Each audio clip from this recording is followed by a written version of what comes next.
Muy bien, chicos, buenas tardes. Antes que nada vamos a ponernos en presencia de nuestro Dios verdadero y eterno, lleno de amor y misericordia para todos nosotros.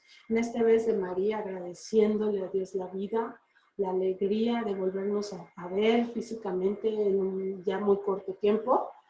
Ya estar en misa presencial. Ay, no, qué bonito. Gracias, Dios, gracias, gracias. Decía el Padre Alfonso en la misa de... ¿cómo se llama? De Fuego Nuevo, ¿no? La misa del Fuego Nuevo, que somos los bendecidos del éxodo de la gran pandemia, ¿no? Que acabamos de pasar. Somos los bendecidos del éxodo. Así decía el Padre Alfonso, de aquí de la San Felipe Neri, y yo le copio sus palabras. Muy bonitas, por cierto. En nombre del Padre, del Hijo y del Espíritu Santo. Amén. Te bendecimos y te saludamos, Padre bondadoso, Padre de amor, porque nos permites estar en tu presencia. Con toda humildad, Padre bueno, te pedimos, nos envíes tu Espíritu Santo para que sea Él el que nos guíe en esta tarde. Así también, Padre bondadoso, permite que la Santísima Madre de Dios también nos acompañe junto con todos sus ángeles para adorarte y bendecirte por todos los días de nuestra vida, Padre bondadoso. Amén. En nombre del Padre, del Hijo y del Espíritu Santo. Amén.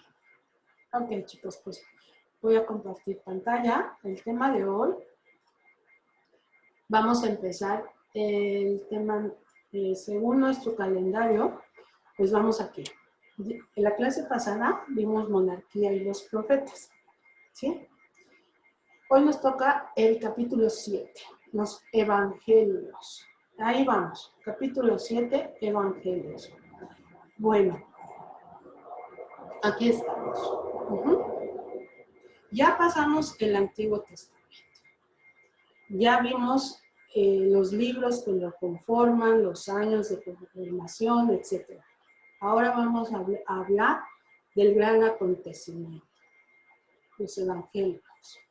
El gran acontecimiento dado por nuestro Señor Jesucristo, escrito por los hagiógrafos sagrados.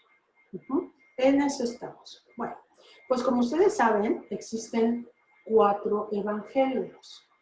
3 de ellos se les llama sinópticos y el otro nada más que el Evangelio de San Juan.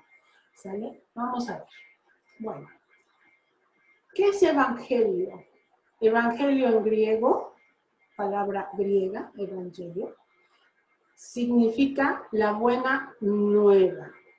La buena nueva. Y así con eso la buena nueva va a empezar uno de los 3 evangelios sinópticos. El evangelio de, así sería, ¿no? Bueno, para que ustedes tengan un poquito más de conciencia que son los evangelios,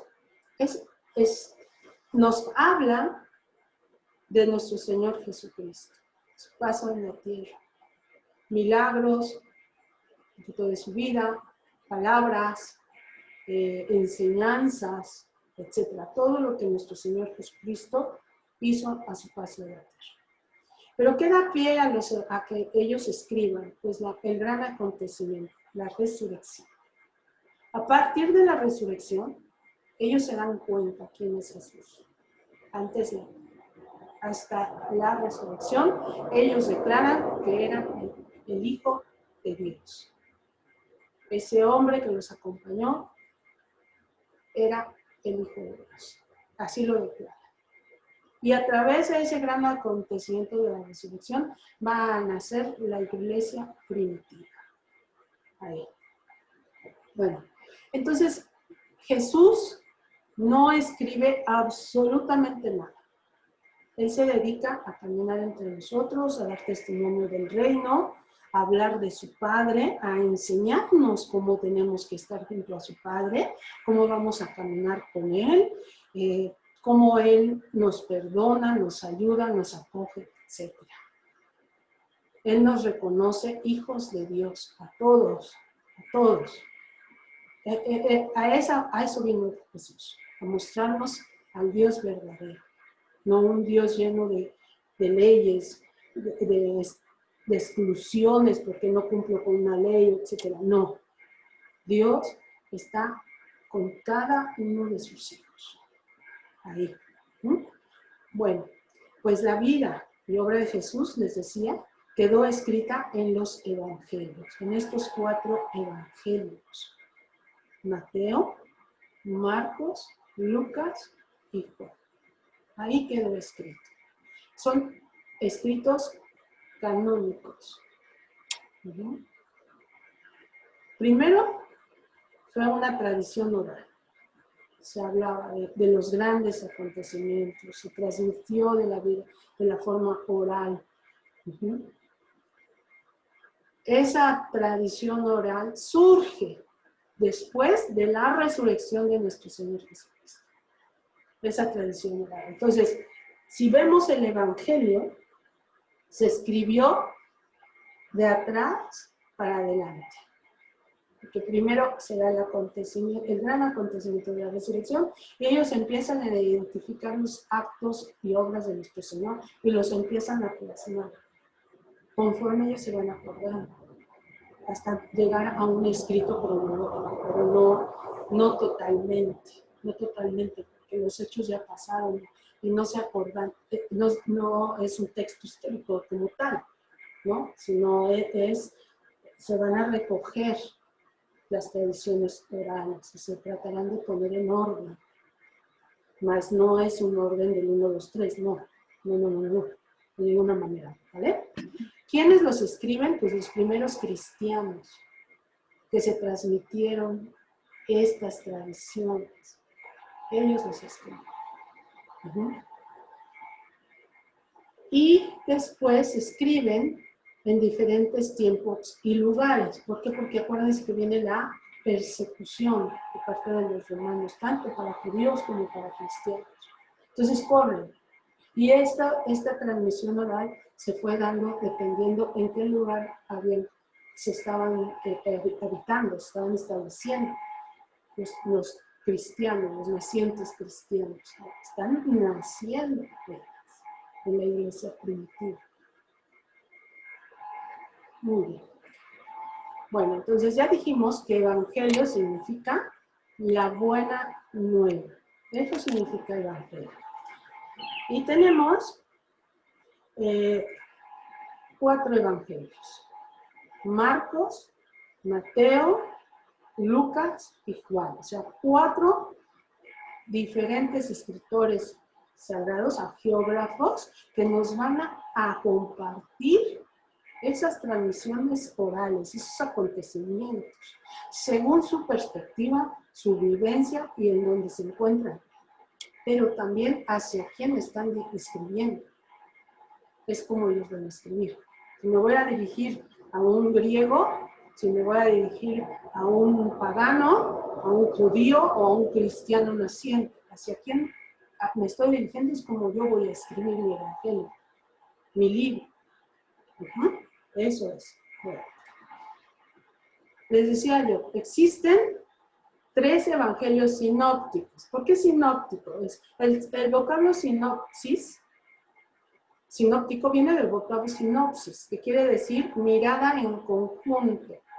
Esto es algo en común. Vamos a ver algo en conjunto, en común. Pero cómo tú lo viste, cómo yo lo vi, cómo yo lo vio el otro. Por ejemplo, el acontecimiento del bautismo del Señor. ¿Cómo lo vivió Marcos? ¿Cómo lo vivió Lucas? ¿Cómo lo vivió Mateo? Lo plasman, sí, pero con su propia vivencia y su memoria. ¿Y hacia quién va dirigido? Entonces toman un tema con una mirada en conjunto, con un eje. ¿Cuál es el eje? Cristo. Bueno, se llaman sinópticos porque en los 3 encontramos similitudes. Similitud de texto y similitud de escritura.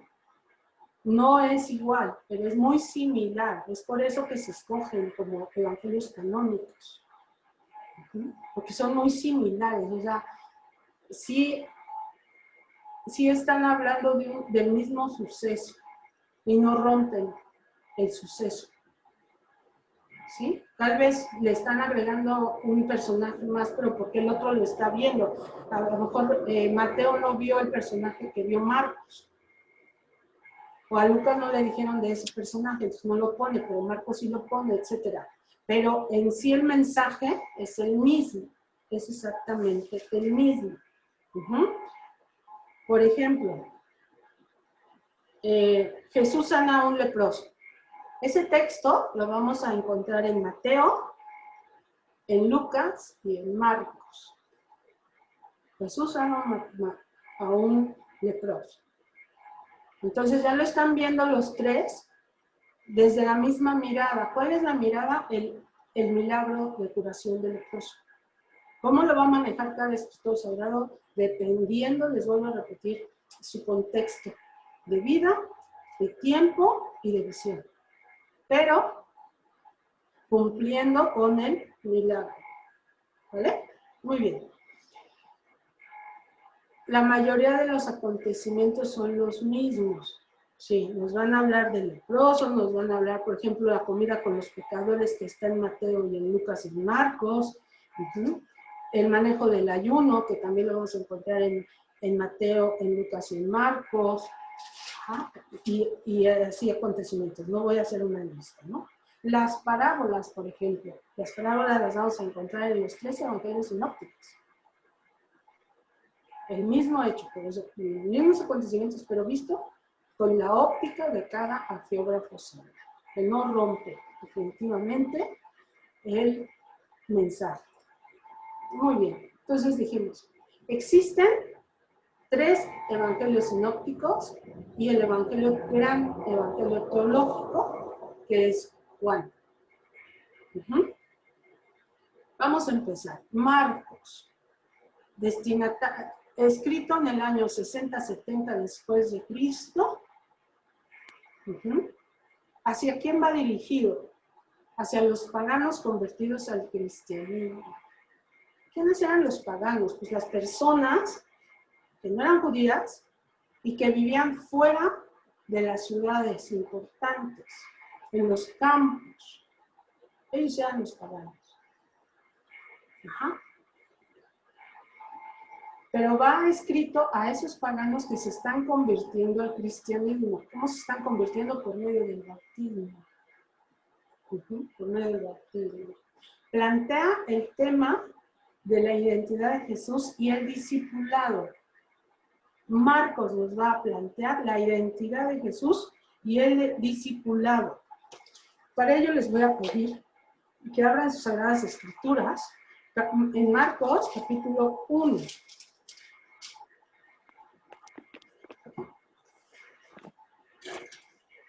¿Nos repites, Tere, por favor? Marcos capítulo 1.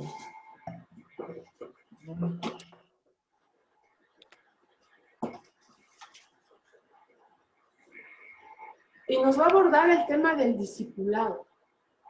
Y ahorita les voy a decir cómo debe ser un discípulo de Jesús. ¿Vale? ¿Ya lo tienen?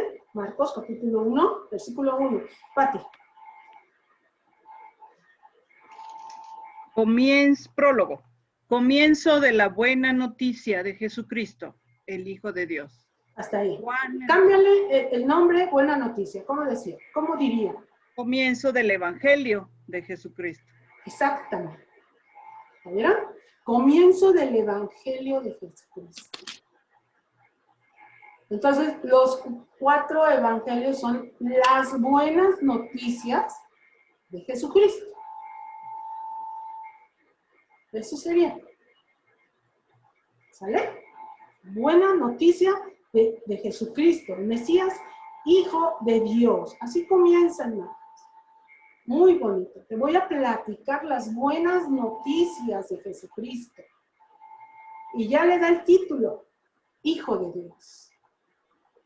Por lo tanto, lo está escribiendo después de la resurrección. Antes no lo declaran Hijo de Dios.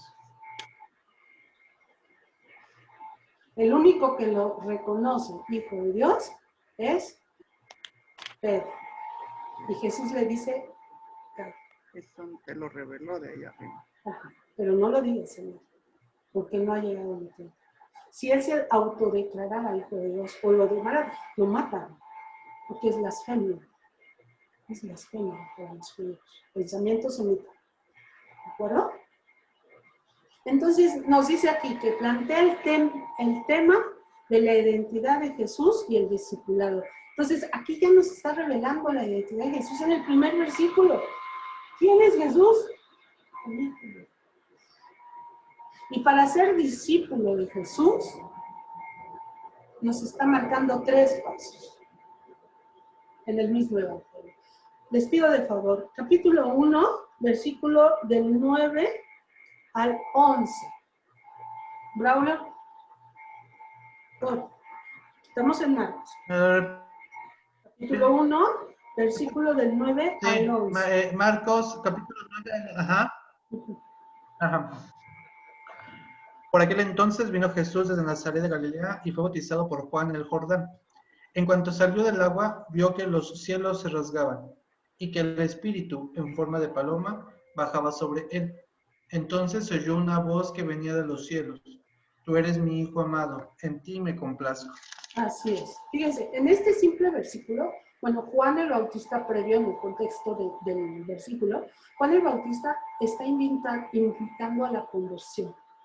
Está invitando a bautizarse en el río Jordán.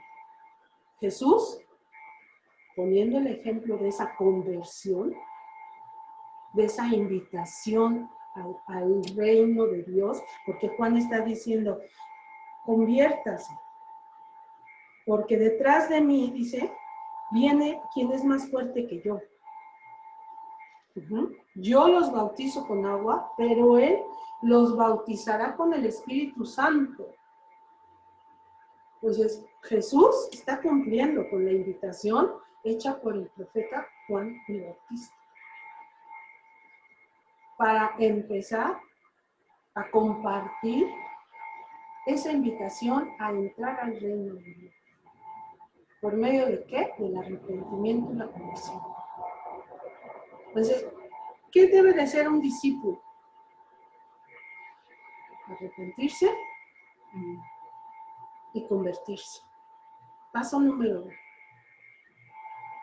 Para poder bautizarse. Estamos siguiendo a Jesús como discípulos. Entonces, si Jesús lo hizo, yo como discípulo lo tengo que hacer. Entonces, ¿qué está haciendo Juan el Bautista? Está haciendo un llamado. Entonces, paso 1 para un discípulo es escuchar el llamado querigma. Es servirlo, seguirlo. Es la invitación número 1 que nos hace Jesús. Síganme. Ese es el paso número 1. Paso número 2 para el discipulado. Te voy a pedir, Bravo, capítulo 9, versículo 7. Igual Marcos, capítulo 9, versículo 7. A ver. Adelante. Capítulo 9. 7. Versículo 7. Válgame Dios, ¿dónde está el 7? Allá. Entonces se formó una nube que los cubrió con su sombra, y llegó una voz desde la nube.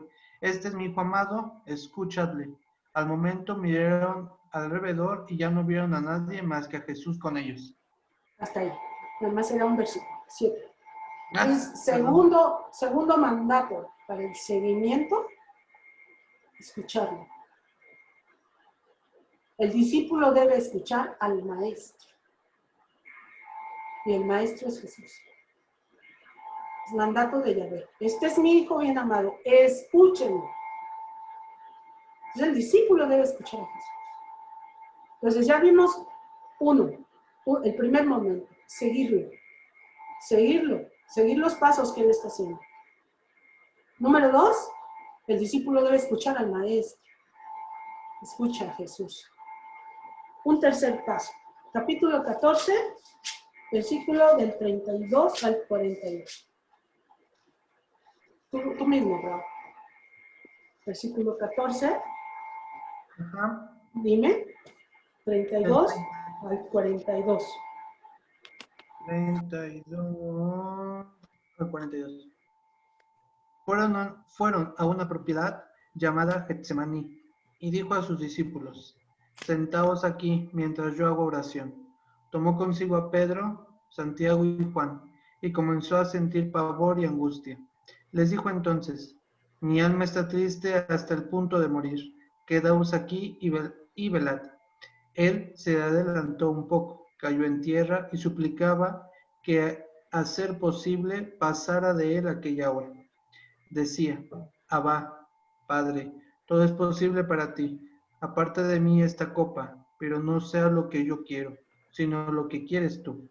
Volvió después y los encontró durmiendo. Dijo entonces a Pedro: Simón, ¿ya estás dormido? ¿Ni una hora has podido velar?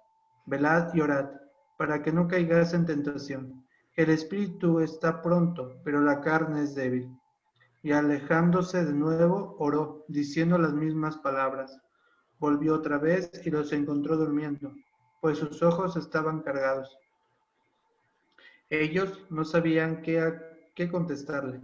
Volvió por tercera vez y les dijo: Ahora ya podéis dormir y descansar.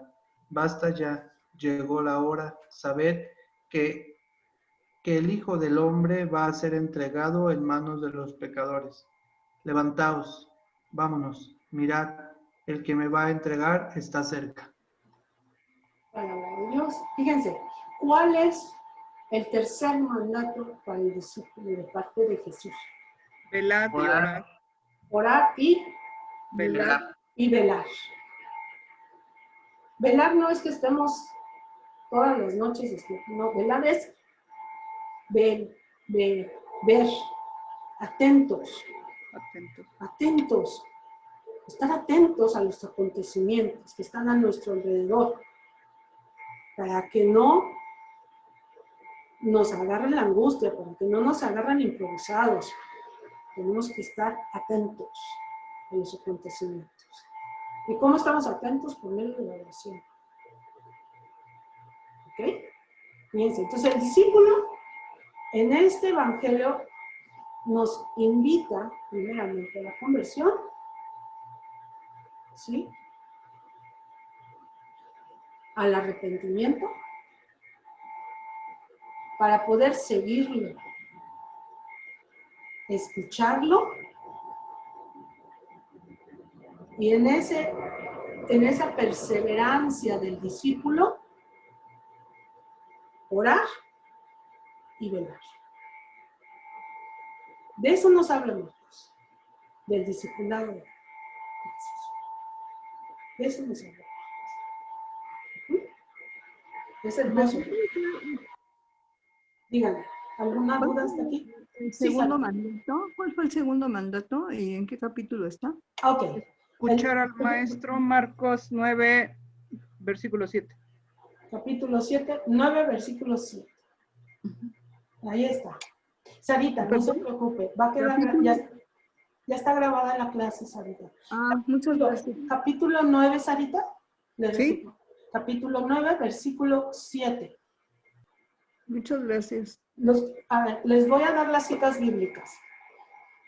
Capítulo 1, la primera cita bíblica, versículos del 9 al 11. Segunda cita bíblica, capítulo 9, versículo 7.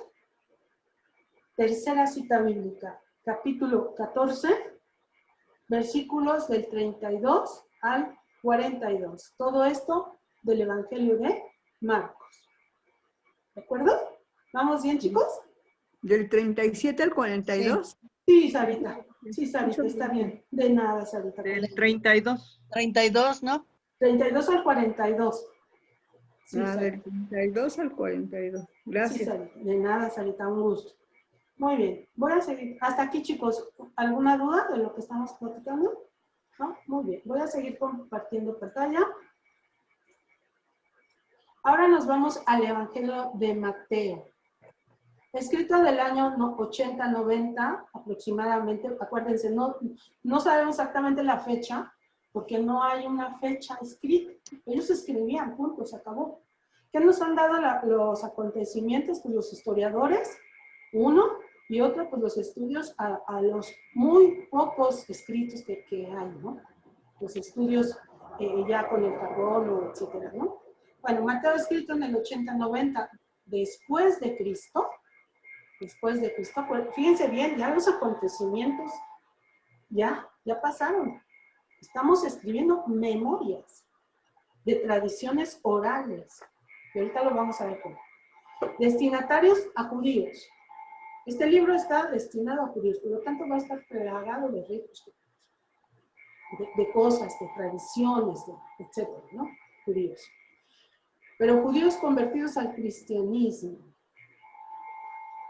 Muestra las palabras y hechos que iluminan el camino del cristiano a la iglesia. Eso nos va a hablar Mateo, de cómo vamos a caminar como iglesia.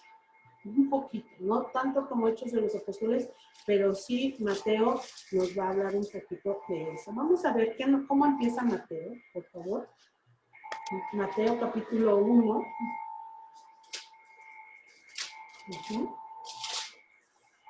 Nada más el primer versículo, por favor. ¿Quién lo tiene?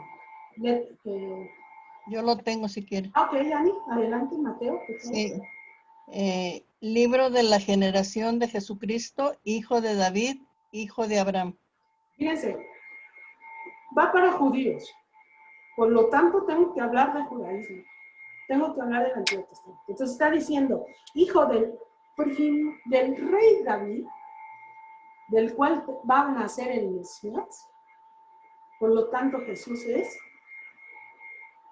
el Mesías esperado. Y de Abraham, el gran patriarca. Y con eso cerramos la gente. O sea, sí viene de este pedo. Por eso empieza Mateo así. Hijo de David, hijo de Abraham. Es un judío legítimo. Por lo tanto, con la sangre y derecho judaico para ser el Mesías esperado. El que está escrito en los libros. Ahí estamos, ¿no? De aquel del que hablan los escritos es Jesús. Ya eso nos va a hablar. Lucas. Lucas está escrito en el año 80-90 después de Cristo. Lucas es un griego y va a escribir a griegos cultos.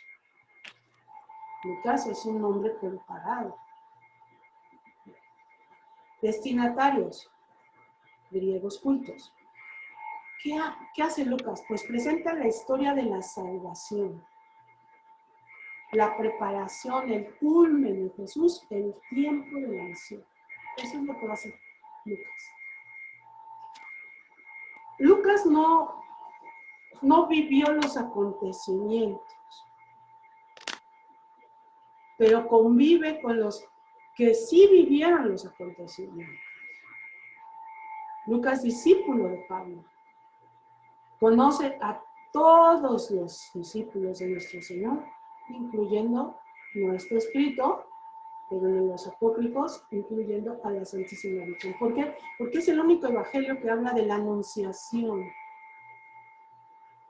Por lo tanto, ¿quién más le pudo haber dado ese dato? La Santísima Virgen, nadie de nuestros amigos. Y vean cómo Lucas escribe. ¿Quién entiende? Lucy, Lucas, capítulo 1, por favor, versículo,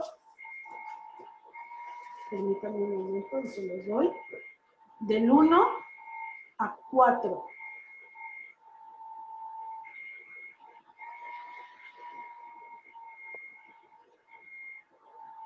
Lucas, capítulo 1, versículo del 1 al 4. ¿Ya, Lucy?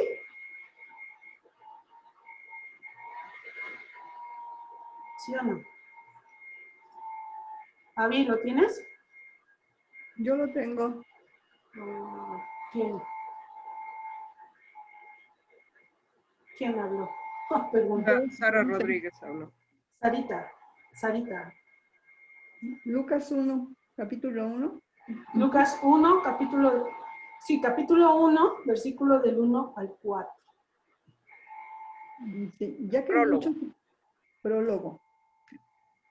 Dice, ya que muchos emprendieron la tarea de relatar los sucesos que nos han acontecido, tal como nos lo transmitieron los primeros testigos presenciales y servidores de la palabra. También yo he pensado, ilustre Teófilo, escribirte todo por orden y exactamente, comenzando desde el principio. Así comprenderás con certeza las enseñanzas que has recibido. Fíjense, gracias. A Fíjense ti. cómo habla Lucas, es como con más propiedad, como un lenguaje más cultural, ¿no? Más rebuscado. Pero vamos a encontrar todas las enseñanzas de Lucas en estos 4 versículos. Fíjense qué dice Lucas. Ya que muchos se han propuesto componer un relato, o sea, no nada más los 4 evangelistas, muchos. Componer un relato de los acontecimientos, o sea, un hecho que ya pasó, un suceso.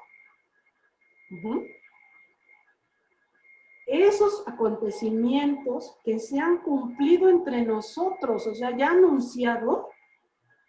El acontecimiento se anunció en el Antiguo Testamento y ¿qué crees? Que ya se cumplió entre nosotros. Es lo que está diciendo Lucas. Según nos lo transmitieron, quienes desde el principio fueron testigos oculares y ministros de la palabra. Nos lo transmitieron. ¿Cómo? Vía oral. Transmisión oral. Aquí está el primer paso de la iglesia primitiva. El primer paso fue la transmisión oral. ¿Por quiénes? Por aquellos, dice Lucas, que fueron testigos oculares, o sea, que lo vieron, que estuvieron presentes, pero no cualquier testigo. Eran ministros de la palabra, o sea, los apóstoles. Esto que va a escribir Lucas, se lo transmitieron vía oral los apóstoles. Aquí se lo está diciendo. Y que ya que muchos han tratado, ¿sí? También yo he creído oportuno, después de haber investigado cuidadosamente todo lo sucedido desde el principio. O sea, me voy desde el suceso, resurrección, para atrás, para investigar. ¿Cómo empezó? ¿Cómo fue? ¿Qué aconteció? ¿Qué hizo? ¿Dónde lo dijo? ¿Por qué lo dijo? ¿Con quién lo dijo? Lucas lo va a investigar. Desde el principio. Para escribirte una exposición ordenada. O sea, ya que investigué, ya que fui a las fuentes, lo voy a ordenar. Escribirte una exposición ordenada. Ilustre Teófilo. Teo, Dios, filio, hijo. Hijo de Dios. ¿Hacia quién va dirigido? Hacia nosotros. Nosotros, los hijos de Dios.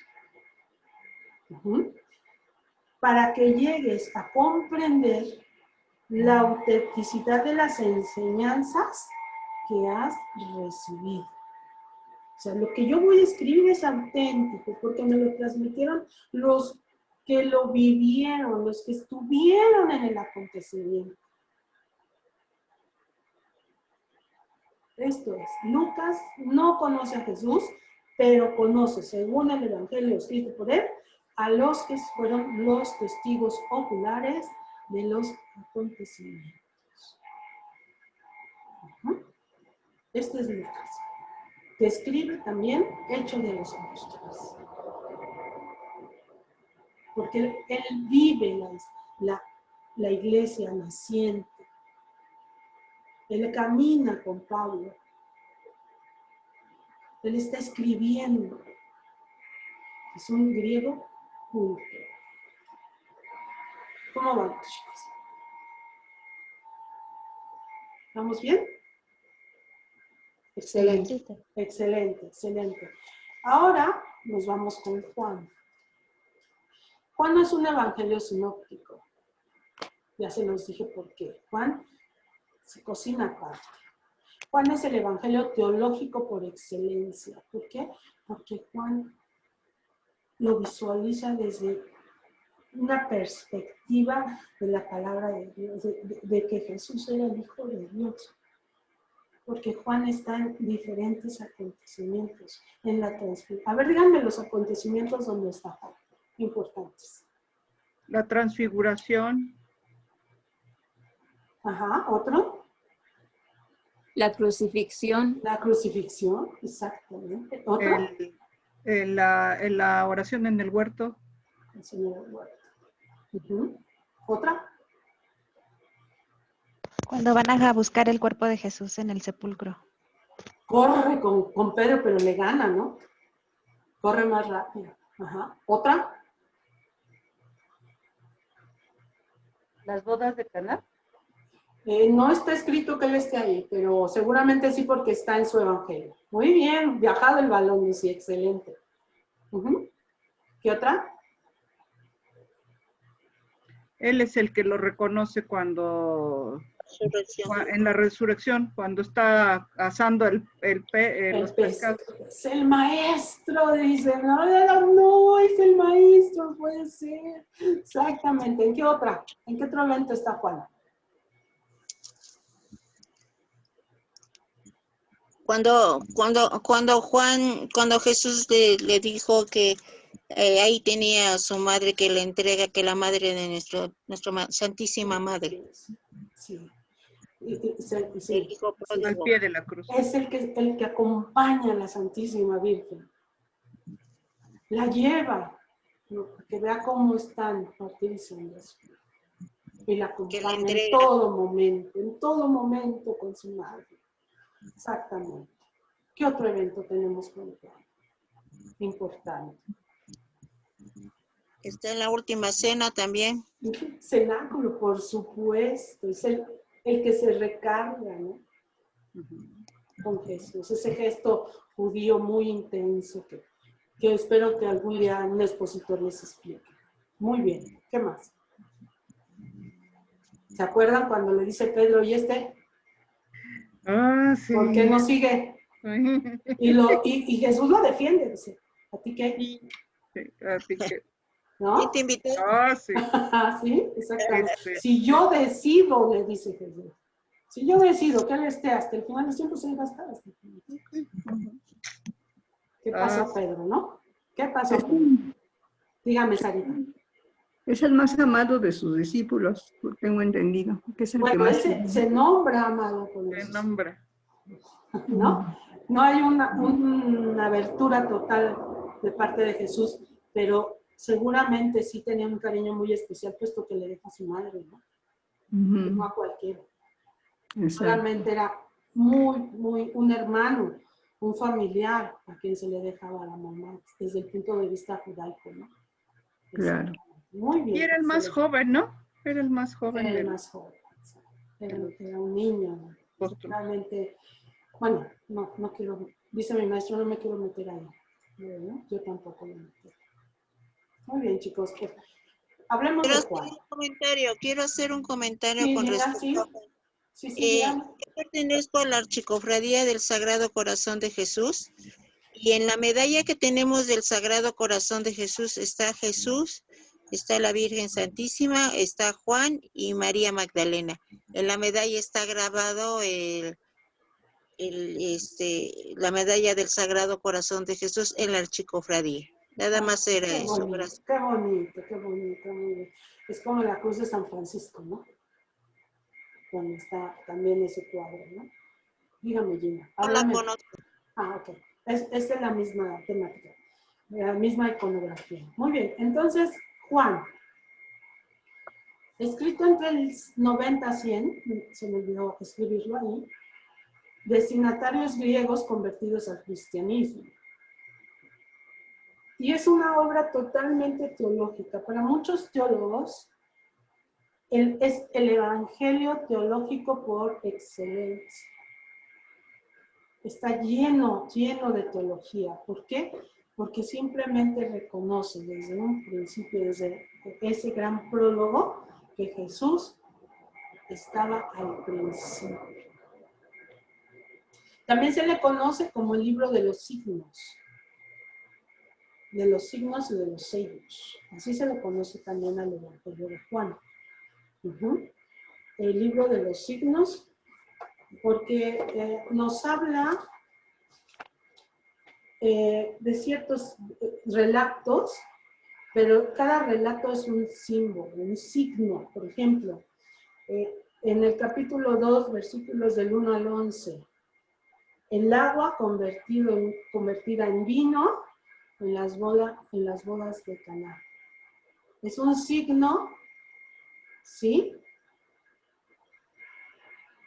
Donde el vino lo va a dar ahora a él, a los judíos. Es el nuevo vino. Es el nuevo vino. Otro signo, por ejemplo, es la multiplicación de los panes en Galilea, capítulo 6, versículos del 1 al 15. Es un signo a la Eucaristía.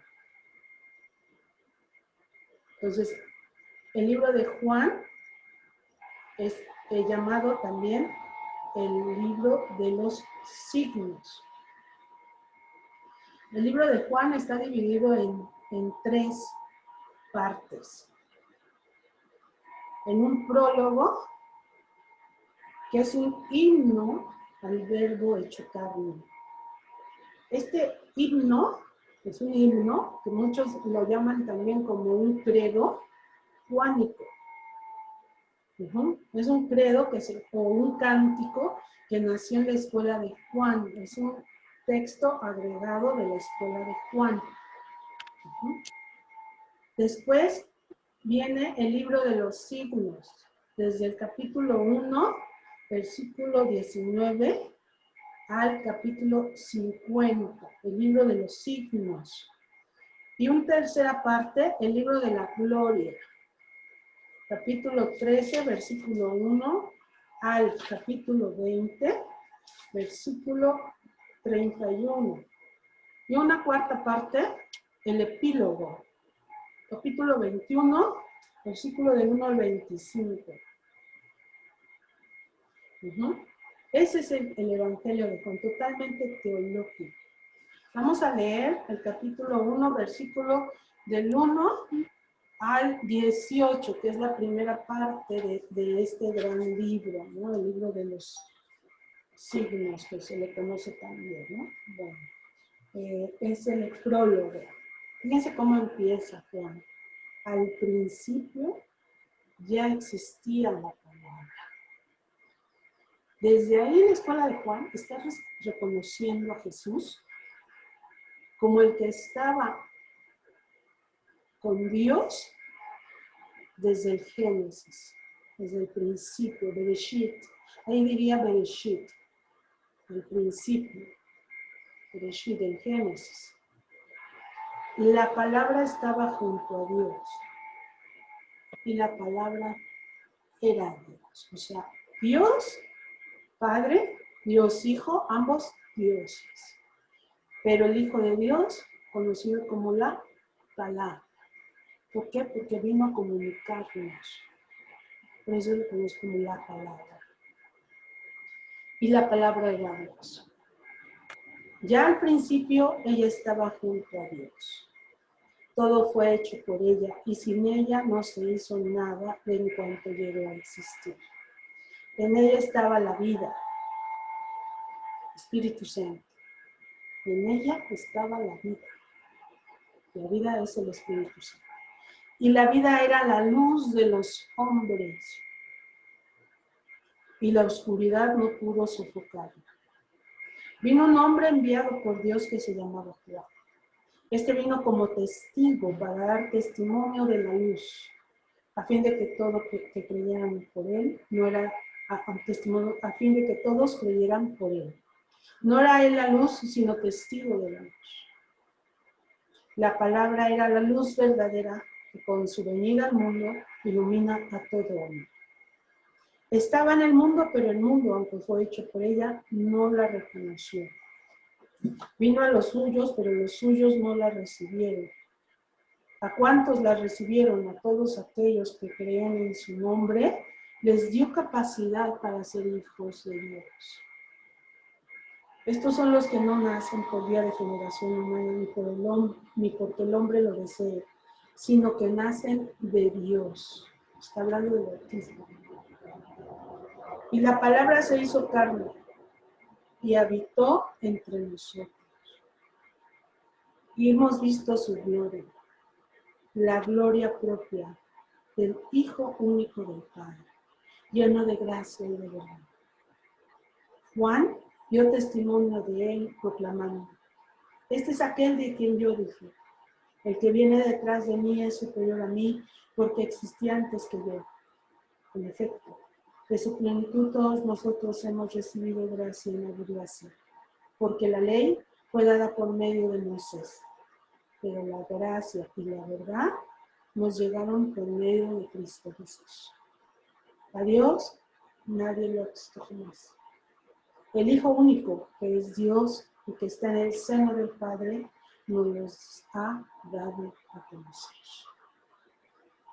Fíjense, es todo teología. Podríamos hacer un semestre completo, un año completo con este texto, con este prólogo, con este himno Juan, con este credo Juan. Porque aquí estamos declarando que hay un solo Dios, que Jesús es el Hijo de Dios, que Jesús es la palabra, que hay un Espíritu Santo que nos fue enviado por medio de Jesús, que es la luz del mundo, etcétera, etcétera. Todo un poema teológico.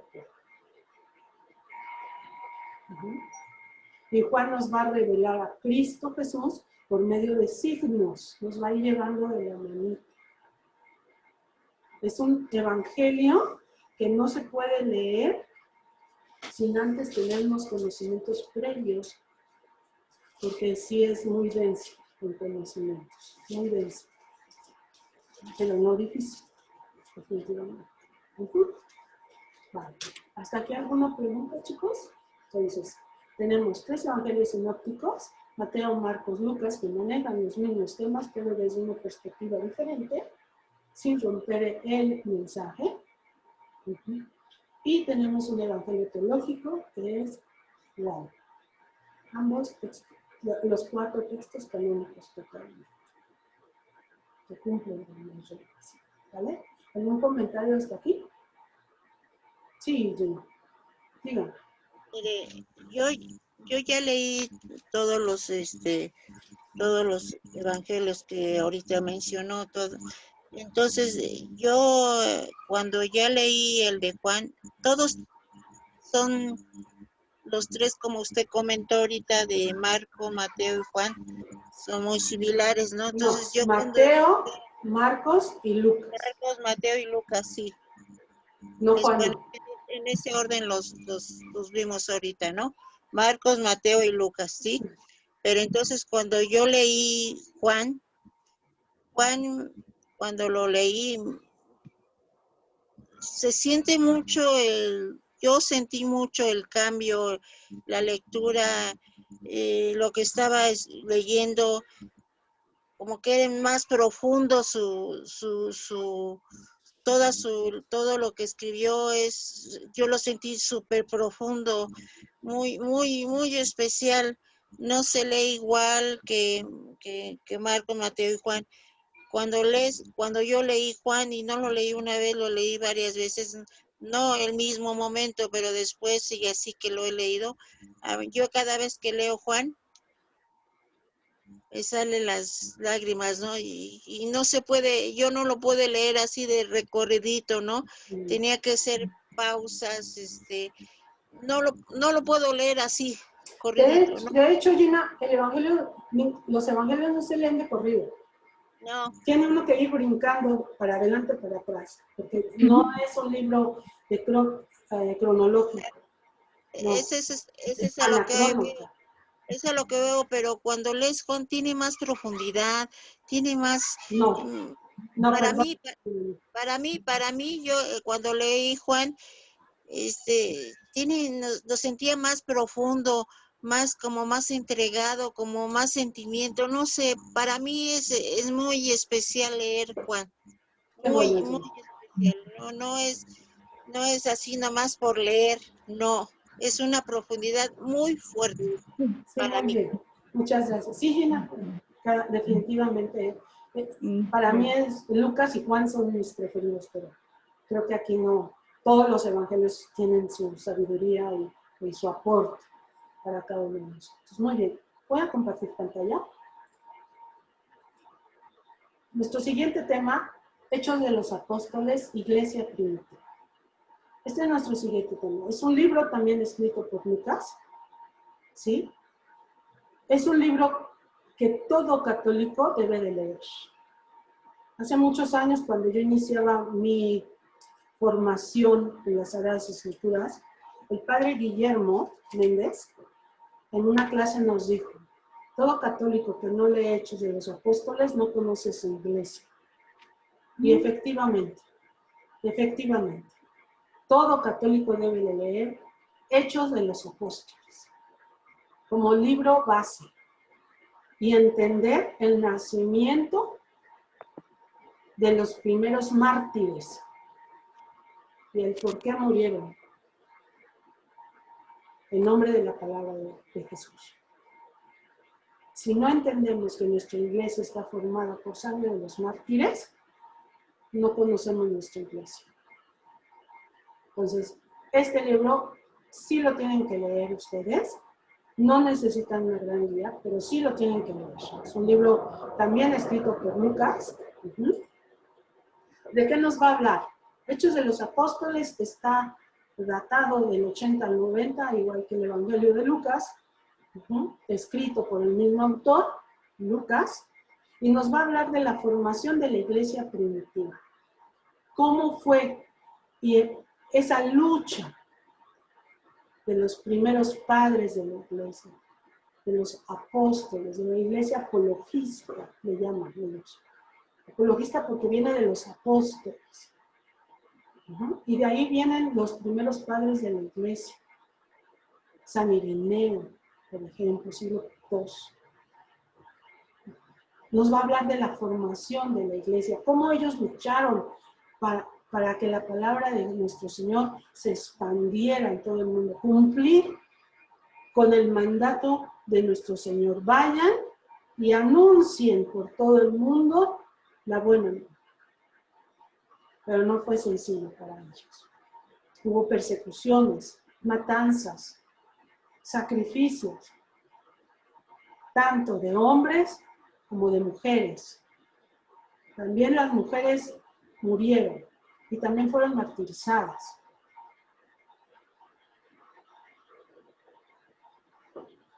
Es el inicio de una iglesia misionera, una iglesia en salida. Si los judíos tenían su centro ceremonial, su centro religioso en Jerusalén, en Judá, nosotros, bueno, los de la iglesia primitiva tuvieron que salir de ese templo a propagar el evangelio. Entonces es una iglesia misionera, llamada así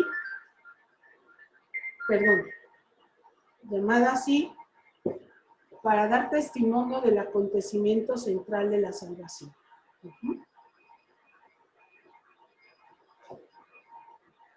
Es una iglesia guiada por el Espíritu Santo, sí. El Espíritu Santo prometido y dado por Jesús en Pentecostés, ahí donde todos estaban reunidos, incluyendo la Santísima Virgen. Es el libro por excelencia del Espíritu Santo, sí, porque es el que acompaña a la iglesia. Es un libro que se alimenta de las enseñanzas apostólicas. de los apóstoles. Por eso es apologista. ¿Qué hacían la iglesia primitiva? Pues escuchaba la palabra de la transmisión oral que nos estaba hablando Lucas en el capítulo 1. Lucas escuchó esa transmisión oral. Vivían la fraternidad. Todo era puesto a los pies de los apóstoles, nos dice el Evangelio, Hechos de los Apóstoles. Todo estaba puesto a los pies de los apóstoles. Celebran la fracción del pan. Sí, comían en comunidad. Y se dedicaban a la oración. Muy bien. Vamos a leer capítulo 2 de Hechos de los Apóstoles, versículo 42. Y ya nos vamos. Capítulo 2, versículo 42. Avi, ¿ya lo tienes?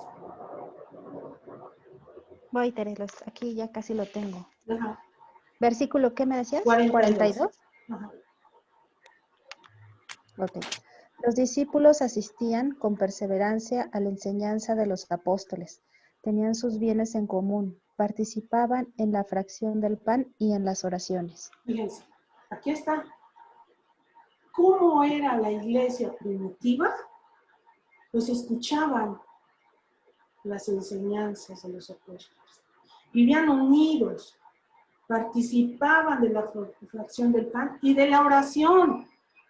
¿Qué es lo que nos está diciendo Marcos? Oren, oren. Esas son las bases de la iglesia, chicos. ¿Cómo hacemos iglesia? Primeramente escuchar, que es lo que nos invitó Marcos, capítulo 1. A escuchar al maestro, a escuchar sus enseñanzas. Después, vivir en fraternidad, seguirlo, amar a nuestros semejantes como Él nos amó, celebrar la Eucaristía o la fracción del pan y orar. Pero orar en comunidad